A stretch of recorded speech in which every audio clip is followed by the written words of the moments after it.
A few weeks ago, I shared a What's New video highlighting the new features that were added to Adobe Camera Raw 18.3, including anamorphic desqueeze, depth range masking, and the new geometry projection tool. And well, the talented folks on the ACR team aren't done because we just released ACR 18.3.1, and it has some seriously cool new features, some of which have been requested for a very long time. So with that, let's dive in. All right, so as is the case with all of these What's New videos, the first thing you'll want to do is go to the Creative Cloud desktop app and make sure that you have the newest version of the app installed. In this case here, it would be Camera Raw. So once you have that installed, to access Camera Raw, you'll have to use a host app. And so you can either use Photoshop or in my case, I generally use Bridge. I just find it to be a more familiar interface and it allows me to find the photos that I want and then just quickly send them to Camera Raw. So let's start with this first photo here. I took this many years ago, back in 2010. It was this really cool restaurant in downtown Manhattan. And basically the new feature is this. It's more of a quality of life improvement specifically related to the temperature slider. So if you were using Lightroom right now, or you're using Camera Raw 18.3, the temperature slider, when you drag it to the left, would go to basically a minimum of 2000 Kelvin. So I'll just type it here. That would be your minimum here. Now, in some cases though, especially in really candlelit scenes with a lot of kind of warm brick and stuff, you might want to cool it off even more. You can now do that with ACR 18.3.1. The temperature slider now can go to a minimum of 1500 Kelvin. So that is your new floor here. Of course, you can adjust the tint here as you see fit. I will not even pretend to get a correct white balance, partly because of my red-green color blindness. But looking at this actually, I think this looks good. And you can see here, if we toggle this, that was the unedited photo. And so that extra 500 Kelvin should help with these kinds of scenes. Now, one important point to make is that with Lightroom, 2000 Kelvin is currently the floor for the temperature control. So if you were to edit this photo, as is the case here, and you set the temperature to anything below 2000, if you were to open that raw file, Lightroom would open it, but it would basically move it to what it knows as the floor. So if it was anything below 2000 Kelvin, it would move it to 2000 Kelvin. It wouldn't give you an error or anything, but you would just notice that your temperature slider is at its minimum of 2000 Kelvin. All right, so that was the first new feature. Again, that was the new kind of minimum temperature value of 1500 Kelvin. The next two features have to do with the masking panel here. And this first one is something that this has been requested for a very long time, very, very long time, including by myself. And so I'm really happy to see it here. And that is the ability to refine your mask.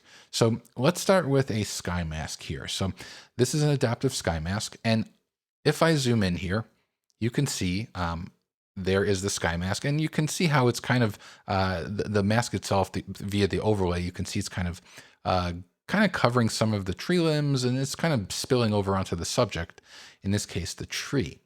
So I'm going to leave this mask here with the overlay on. I'm going to create a new mask, and I'm going to select sky again. So now I have an identical mask. And so you can see there are two sliders here. These control your mask refinement. There's feather and edge, and they are kind of what they sound like. I'll start with edge though. With edge, if I drag the slider to the left, basically it's going to kind of like constrict the selection. Here you can see if I go left and right, I'll zoom in even more so you can see this a little bit better. Watch, you can see how as I go to the left, the selection is constricted. If I go to the right, it expands. So it's basically a selection control here. And what I find is that you don't have to go very far. Somewhere right around here looks really good. And here's the thing. Watch, let me kind of zoom out a bit again. And I want to show you a comparison. So if we look over here, this is the refined mask selection. If I go to this one, do you see how so much more of the selection is made? So more of the tree will be in the selection, and that's something that you may not want. By being more kind of refined with the selection, any edits that I make will be applied to a more refined selection. And so actually what I found is that a combination of just a little bit of a negative edge plus a little bit of a feather gives you a very, very nice soft selection here. And it to me, it's a lot more refined than the one that we had here, the original Sky selection. And so I definitely recommend that you play around here, figure out which values work for you. It works really well for these complex selections here with skies and trees.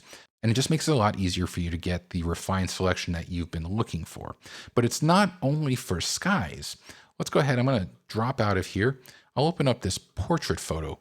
You can use mask refinement with a variety of different masks here. So here I can go ahead and, for example, do an adaptive background. And you can see that I have feather and edge. I could turn the overlay on, zoom in a bit here, and you can see like if I want to, again, bring the edge to the left, which kind of constricts it, but also add a feather, I can get this very, very nice smooth gradient to my mask.